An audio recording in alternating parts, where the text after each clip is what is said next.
We're here again. We're here. Hi, It's like Yvonne. Groundhog Thursday. How did we get here again? What is that? It's wild. Anyway, we are here. Hi, Evie. How are you? I'm fine. How are you, Yvonne?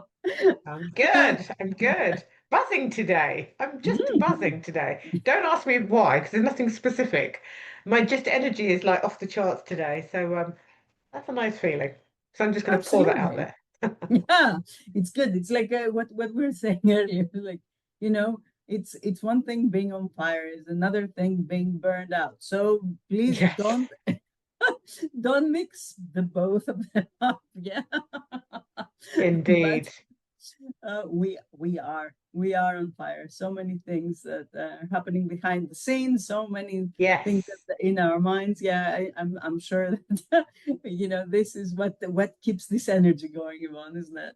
Absolutely. And you know what? It's so interesting because I keep on going back to the beginning of the year, and you know as well as anyone how much I slowed down. I just really that whole thing, the pausing, the noticing, the returning was so important.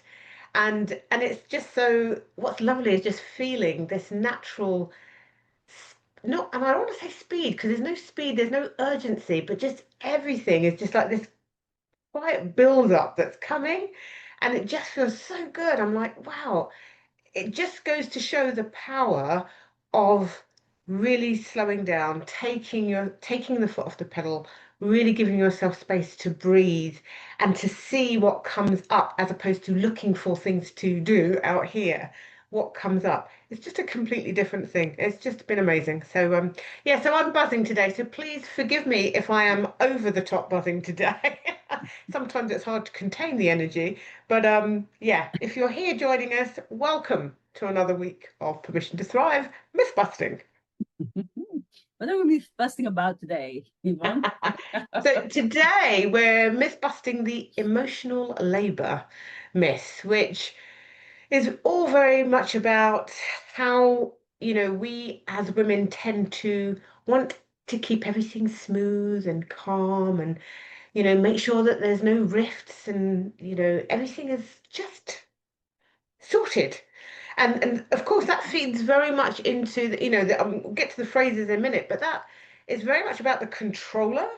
So Evie, I expect you to have quite a bit to say about this because No, going tapping back into not at all. your your much more I want to say nurtured controller, but the nurture that was before, but also the pleaser, which was a little bit of, wanting to please, making sure that everybody is okay. And what happens in that state is you just end up carrying everybody else's stuff. It's like as if we don't have enough stuff to carry. Now we're just going to pile on what everybody else is having to deal with because we feel it's our responsibility to keep the peace, to have the calm. I think it's just a really interesting state. Not one that I, I'm going to say not one that I really relate to heavily now, but I think as a parent, I definitely have done along the way. And so that first phrase that we're looking at is I have to keep everyone emotionally okay. So even that alone, I need to kind of ensure that everybody is, if they're in this state, I need to bring them into this one. This constant need to pull people into another place. What's your thoughts? Well, my thoughts are that yeah, this is such a. I mean, to me, at the moment, it just looks like not even a myth. That looks like it's not possible. That's it. And I'm saying it in a very Greek way here. It really is not possible because the emotional state of anyone is their business, not yours. So it is a really huge fault of ours that we think we can, and as a controller, I can say it, we can control other people's emotions, other people's states. We might not like them, but this is theirs. Theirs to control, theirs to deal with, theirs to save. I mean, themselves. They need to save themselves. That's how it is.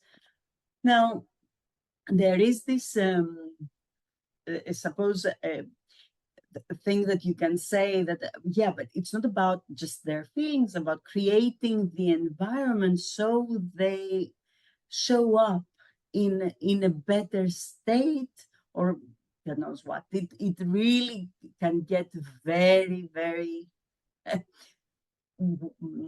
like taking all your energy away, because you will get, and I have done that in the past, um, you will be thinking like, but I have done everything. I have like made sure that everything is in order. Everything is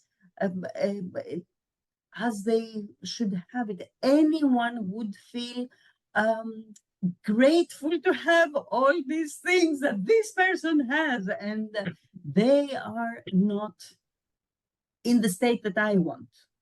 Yes. So it is a real vicious cycle that can really get you in a very bad place in your head. But the only thing I can say is that it's not your business. It's not your business. Every single one of us is responsible for their own emotional balance. We can't do anything, even if they are your children, even if they are your partners, your whoever, the Yeah.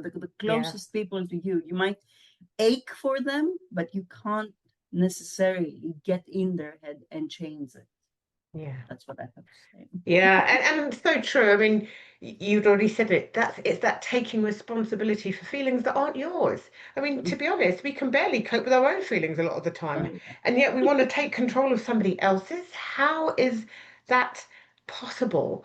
And why do we feel drawn to do that? And it was interesting actually because when I posted about this session yesterday, we had a couple of comments, and one came from Hira, and she said, I realized recently that my anxiety often came from carrying emotional responsibility that wasn't mine. yeah.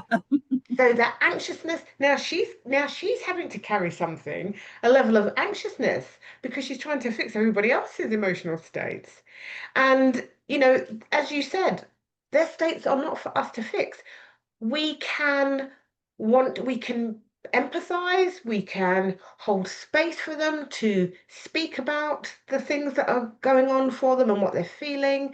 There are those things that we can do, but it's not ours to fix. And that actually, the whole fixation of fixing things and fixing people is just something in and of itself that we need to let go of.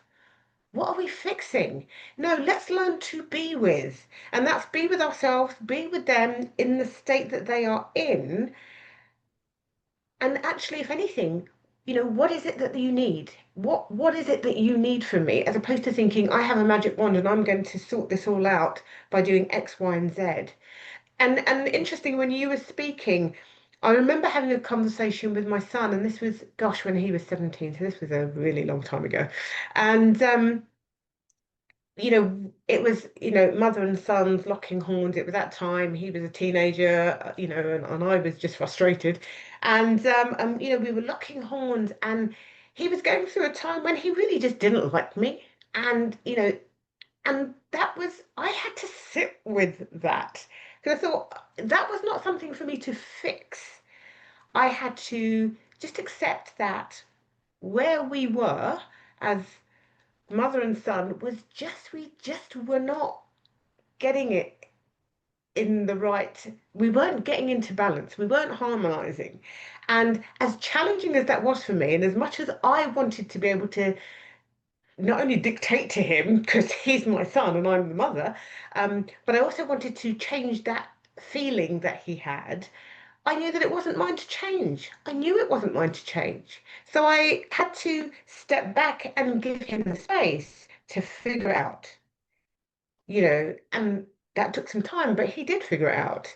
And I think we have to be gracious enough to know that the other person has the capabilities more often than not, and I know that may not always seem like the case, to get there. It's, are we willing to give them the space to do so? and not feel like, well, I need it fixed today, or I need this person to be like this today, therefore I need to jump in and have my say. You know how interesting this thing is. I, listening to you, and it so many times you just think, okay, I need to make the change. I need to do something, but you're not making the change in yourself. You want to make the change in the other person, and also that means you're not holding space. You're not Mm, listening, and it creates a worse situation than not. And it is very hard for us to just understand that by doing nothing, probably you are creating the circumstances of change for mm, whoever that is, especially when it comes to communication and it comes to difficult relationships that we have with our parents, with our spouses, with our children, mm. in various times of our lives. But yeah, to me, it is very important, as you said, holding space, listening. The only time to do that is when you are open to this and when you don't want to control. And I think, in communities, this is the thing that is the most attractive, really, because Yeah, nobody in the surrounding areas of like our lives, I'm talking about our very, close circles, is is ready to listen. You know why? Because we feel for these people. It is a personal thing, and we want to help. yeah, And also, this is why therapists are there, because there is not that direct connection with the person. So I'm like, I don't know if that makes sense, but it yeah. like in my mind, it does. It's like when you are directly connected with whoever it is that you want to fix, you definitely cannot fix them. Let's let the professionals do. Accept that. Let's accept that. And also understanding that help comes in different shapes and sizes. So help is not about the fixing, it's about what does this person need from me? And if they need space, give them space. If they need to just be heard, then just hear them and don't try and give them an answer. If Mhm. they want something from you, something more, if they're looking for a solution to something, or if they're looking to change that state, then allow them and give them the space to ask for that. But don't try and move in and make it happen. Because more often than not, I'm not going to say in every situation, but more often than that, that's just adding fuel to the flame. So knowing that kind of gives you permission to stop trying to control everything, to stop trying to please everyone, and that's a release. That's a weight that you can take off and like, that's another layer of stuff that I can put over there. I don't have to do that. And I think that that's something that, we can all remember, because it's really easy to slip into, when this person feels like that, I need to do this. I understand how it happens. I see how that happens. We need to find better ways. We And need it to can be find dangerous as well, right? The way you're absolutely. saying it. Yeah. Absolutely.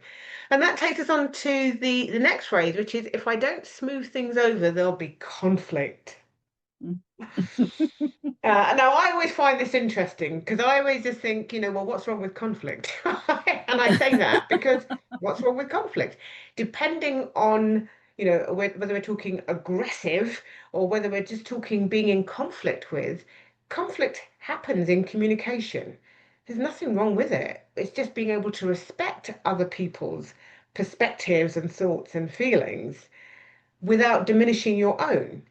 And so I don't know, when you think about conflict, what does that mean for you or Well, to it is you? a derogatory term, I suppose, and that's the reason why people are very averse to it. But the thing is that to me, conflict in a way also means growth. And I think that without conflict, you can't really have growth. But like conflict in the way that you're describing it, like I bring in my thoughts, you bring in yours, we're discussing them. We can have our own opinions. We might agree in some things, disagree in some others, but that opens an opportunity for a discussion, for further like research, for seeing things from a different perspective. So to me, that's what this is. It's more about growth. However, in this particular phrase, it seems to me that is more about diminishing or like making yourself smaller in order to avoid conflict. And that is not correct. Not correct. It's not right. It is not what any one of us deserves.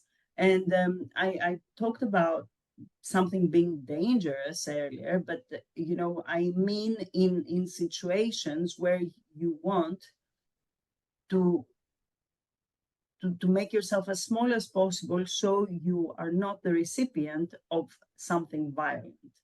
And that's not that's what I think this phrase plays into. That, correct me if I'm wrong. I don't know. That's how I Yeah. saw it when. Yeah. And it can be that. And I think it's also just understanding that many people do not like conflict. There is a complete discomfort to it that, I'd rather not say anything than have conflict. I'd rather just agree than have conflict. It's understanding what are your thoughts when you're in this state that you have to smooth things over because smoothing it over is better than the conflict when the conflict may be necessary to get to a result. Absolutely. Um, and understanding that just because you create a sense of harmony doesn't make it right and doesn't mean that everything is safe. You've just allowed somebody else, if you like, I don't want to say to win the battle, but you've just allowed somebody else to override what is true to you. And then Mm-hmm. you have to say, well, how does that sit with me? Is that really okay? Am I okay with that? That actually I'd rather shut myself down, shut down my thoughts and shut down my feelings so that the other person doesn't doesn't elevate whatever it is that's going on with them. But also understanding when is it appropriate to just step away? Because if it's in a situation of conflict, like you're saying, if it's in a situation of conflict where tempers are flaring, there has to be a point where you just say, the best thing I can do right now is step away.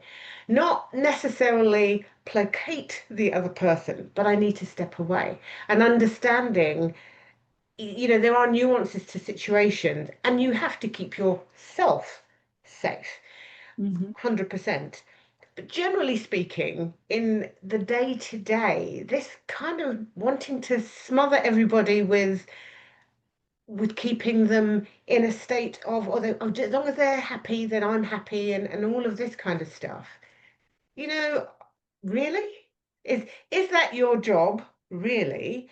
And what is it that you are doing when you are doing that? What are you doing for or to the other person when you do that? Do they then start to think, well, I'm always right, or I can always get my own way, and I can always behave like this because I always get that? Think about those other outcomes when you're constantly trying to be the peacemaker. And there's nothing wrong with being a peacemaker. Let me say, there's nothing wrong with being a peacemaker. But look at the situation and is it peace that is needed, or does there need to be a deeper conversation, which may look like conflict, in order for things to really get to where they need to go? And I think we need to be open to that. Absolutely. And it is a hard one to discuss. And I know some of the people that are listening in might have different opinions or how they see this. And Mhm. please leave Yeah. some comments for that. come into the conversation and let us know. It's just like that's the whole point of these discussions. Like we don't really like conflict, but we like growth. So any type of discussion around the things that we're talking about, would be great for us as well.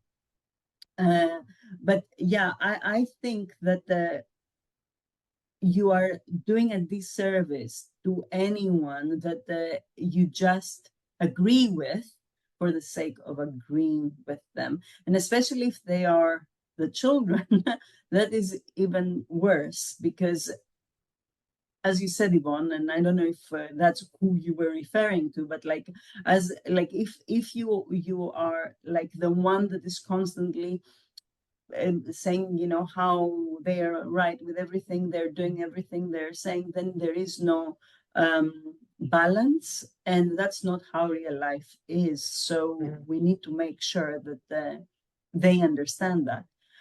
And the funny thing is, I was reading somewhere the other day that because of how this shows up in our everyday life, it is very often the case, even in geopolitics, that you will think that like the majority of people believe that, and in reality they don't. But it is the people that shout the loudest that are heard. And the ones that they want to just keep the peace are not talking. So you end up with a situation where it doesn't serve anyone and anything. And we are all, especially I know I feel very dismayed sometimes, listening to anything that's going on. Thankfully, I don't often, but because you're like, is it possible? Can this be it? I mean, can we? And then there are so many supposedly voices that they are accepting this, that you're saying, well, I'm not going to be the one that's going to state the obvious. Let them be, and I will do my own thing.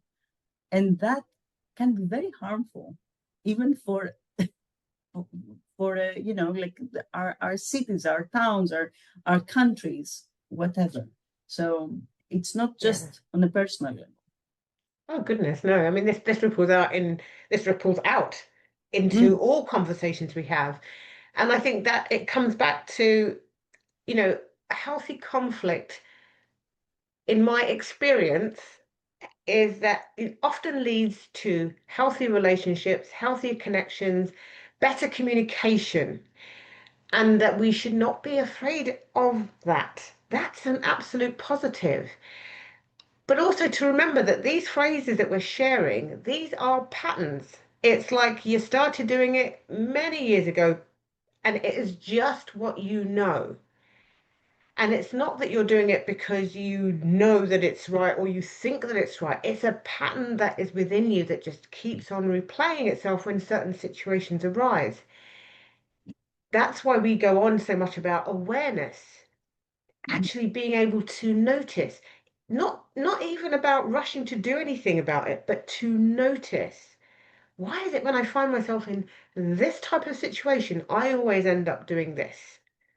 I always end up trying to smooth things over. I always end up trying to make sure that the other person feels great, even if I feel like bleep. What is that? What is that that's coming up for me? And being able to sit with that without judgment. Again, we say this all the time, to be able to sit with it without judgment, be with it and explore that. And, and I think that when we give ourselves time, and even as I say that, I almost want to laugh because I think most people don't give themselves time. Maybe that's half of the issue. When we give ourselves time to sit with something, we can start to tap into that inner wisdom, which will reveal so much. But we do there is some slowing down that needs to occur for us to be able to really access that. And I know that that's a challenge. And it's a challenge because the world around us is demanding, demanding, demanding, do, and do yesterday.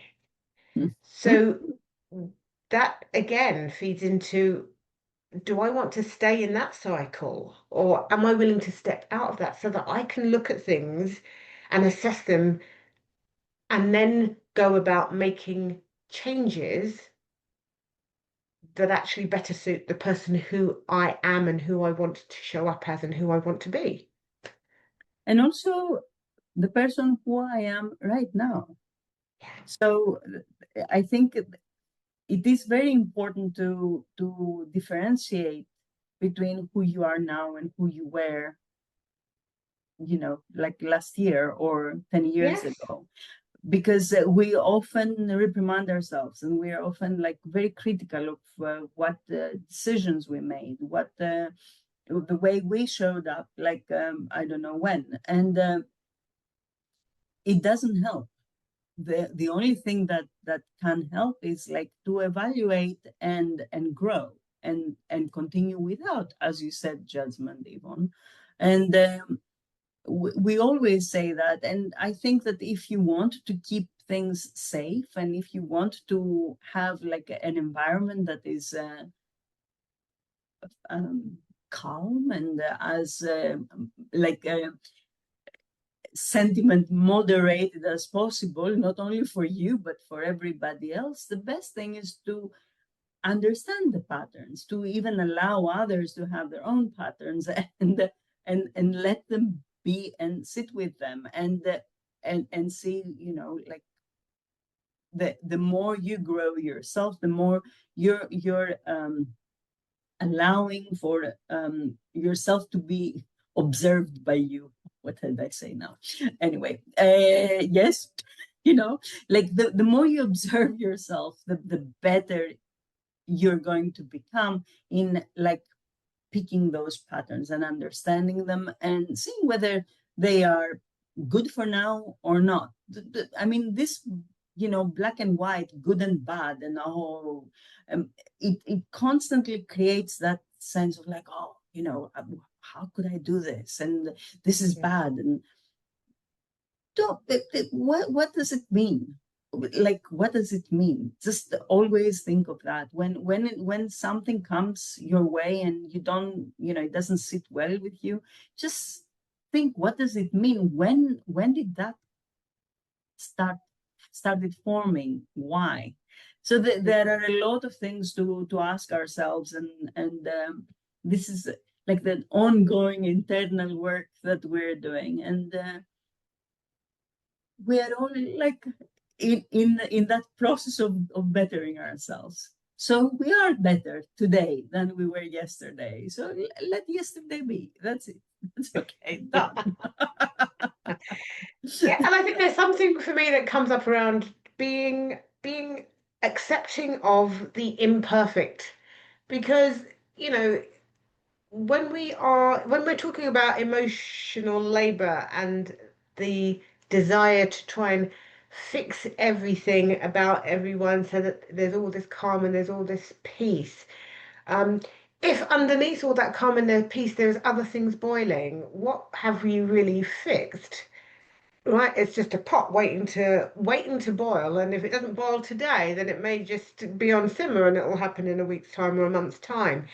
And so let's just get comfortable with the imperfectness of situations and also get comfortable with other people's energy. We don't have to plant ourselves in the middle of it, but just be okay. That person's in that place right now. They're with that, and they don't want to talk about it. So let them be with it, and also let them know that you're there if and when they want to do something different. When they want to, not when you want to, because it's not about you, Yeah. right? I think that for me is like so important. And I another little message that came through yesterday from Kalinda, and she said, and sometimes we need to simply redirect that caring energy towards ourselves. Well, what a great piece of advice. Oh yeah. Do that, right? So all of that loving, caring, emotional support that you are potentially pouring out everywhere, why don't you just pour some back in this way? Re-energize yourself, ensure that you have what is necessary for when the situation does need your attention, when you are called into it. Just a thought. What a fantastic advice. Now, how often do we do that? Or not that often, I suspect. We are so busy just fixing everybody else, thinking that this is our space. But hey, okay, so that's Yeah, I'm quite yeah. I think this is fabulous advice. We yeah, need we need to love look that. after ourselves first. Absolutely. And again, I think, just to kind of round off, there is nothing wrong with, caring enough about each other to want to be there for each other. However, be aware of each situation, and this is really about breaking the pattern. There may be a situation where, yes, it does need you, it does need your attention, it does need you to do something cool or be something for somebody. And then there may be another situation where actually the best thing you can do is just step right back. And so that takes a level of awareness to know what is being asked of me or not in this particular situation, as opposed to, well, this is what I do, and therefore this is what I must always do. Yeah, and you'll even often hear it in your own language. Yeah, but I always do it. I always do this. I always fix this. I always go, well, maybe that in and of itself is something that you need to sit and reflect with. Hmm. The alwaysness of anything. Yeah, yeah, I completely agree with this for sure. So I think we're good. Yes. I think we're good. I think we've said our piece, but as you already said, Evie, any other thoughts, share them, please. We want to hear other thoughts. If you've had this pattern, if you've used this language or anything similar, how is that with you today? Because that may be something that was and isn't now. And if it is still with you now, what might you want to sit with now as you look at it? What does a new level of awareness, if there is a new level of awareness, allow you to do with that noticing? Yeah. Thank you very much, Yvonne. Evie, always a pleasure. To anyone who's listened in live, thank you so much. Anyone who listens on record, thank you too. Really appreciate every time you leave little comments or notes for us to bring to these conversations. So, keep doing those whenever I post about the conversation that's coming. We love those. It's great to be able to mention people. So thank you, Hira, and to Kalinda for your comments and for helping us to kind of bring more richness to the conversation. And we look forward to many, many more. Yeah, absolutely. See you next week. See you next week.